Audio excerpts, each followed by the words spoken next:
ওম শান্তি। ত্রিমূর্তি শিব বাবা তিন দেবতাকে দিয়ে, সূক্ষ্ম দেবতাকে দিয়ে তিনটে কাজ করছে। তিন সূক্ষ্ম দেবতা হচ্ছে ব্রহ্মা, বিষ্ণু, শঙ্কর। শিব বাবা ব্রহ্মার দ্বারা স্থাপনা করছে, বিষ্ণু দ্বারা সত্যযুগী স্বর্গে দুনিয়াকে পালনা দিচ্ছে, আর শঙ্করের দ্বারা বিনাশ হচ্ছে পুরানো দুনিয়া। সেই জন্যই শিব বাবাকে বলা হয় গড। জি মানে জেনারেটর স্থাপনা, ও অপারেটর পালনা, ডি ডিস্ট্রাকশন বিনাশ।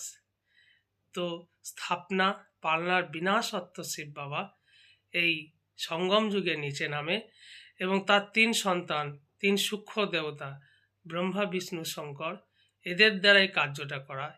সেই জন্যই শিব বাবাকে বলা হয় গড। এই প্রজেক্ট নিয়ে শিব বাবার নিচে পৃথিবীর পরমধামে থাকে শিব বাবা, কিন্তু এই প্রজেক্টের জন্যে নিচে নামে এবং এই কাজটি করে আবার শিব বাবা পরমধামে বানপ্রস্থে চলে যায়, রিটার্ন নিয়ে নেয়।